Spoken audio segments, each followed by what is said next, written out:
What's up guys, welcome back to my channel. Sorry about the delay. I know I said I was gonna put this out yesterday, but instead it's coming out today. I apologize for that, but let's get right into it.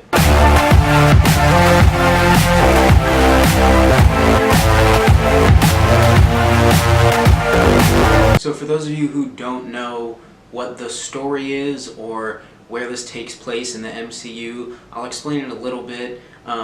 Basically, this takes place 1 or 2 weeks after the events of Civil War, after T'Challa's father T'Chaka died in this bombing, and T'Challa has to go back and basically, get his rightful position as king of Wakanda. T'Challa soon realizes that it's a lot harder to be the king of Wakanda than he thought, and then a bunch of other challenges arise when Killmonger shows up and starts to, well, basically challenge him in his position, not only as king, but as the Black Panther. So I really enjoyed the film. I think overall it's a pretty great film. It's probably the best Marvel movie we've seen in a few years. This is definitely the most original Marvel movie since probably Guardians of the Galaxy, which came out back in 2020.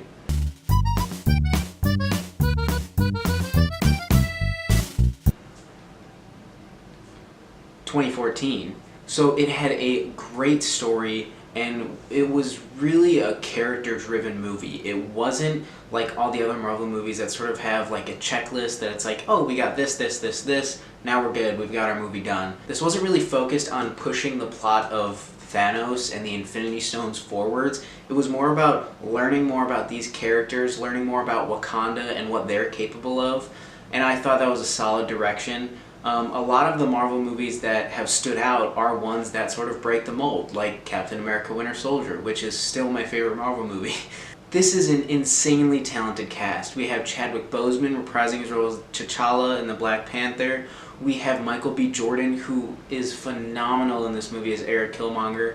And we have Lupita Nyong'o as Nakia, and she was amazing too. I love her. She's extremely talented. All the interviews that I've seen with her, she just seems like a really fun, nice, genuine person. You really get to see her in her role a lot in this movie. Everybody did an amazing job acting. I thought most of the acting was above average. I think everyone did great. Everyone sort of brought their A game, which is good. Now, the score was also really, really good.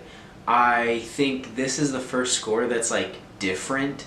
Now, about a year ago, Every Frame a Painting released a video called Marvel Symphonic Universe that is really impressive, and it really dives into a lot of the scores of the Marvel movies we've seen so far and sort of the issues with that. And I feel like this movie definitely stood out in that aspect. It was a very original, very intense score. I really love the percussion, and just every aspect of it I thought was pretty impressive.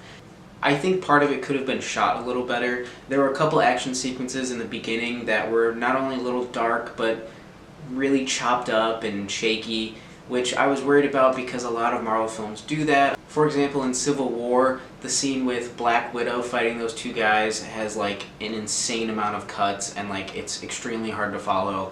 And that's how this movie started out. Initially I was worried, but as the movie went on, the action sequences got shot better, you could see more, there was less cuts, and I'm really excited because we finally got this villain that isn't just blowing up the world to do it.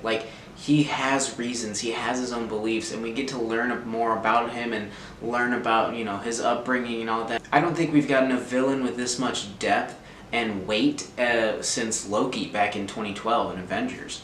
As always, Stan Lee had a hilarious cameo. I think this is probably one of his best ones yet, right underneath Deadpool's cameo when he's the MC at the strip club. That one's never gonna get old. But this one was definitely right there too. I thought it was hilarious. It really brought a smile to my face. You guys are gonna enjoy it when you see it. Overall, I really enjoyed this film. I'm gonna give it an A-.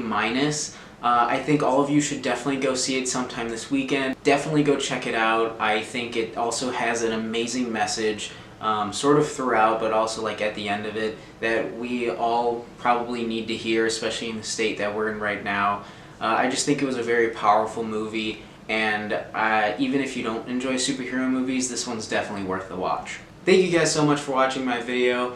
If you liked it, hit that like button, subscribe for more videos, and if you've seen Black Panther, leave a comment down below. Let me know what you thought. We can have a discussion about it. If you hated it, I can tell you why you're wrong. But thanks again, guys, and I'll see you in the next video.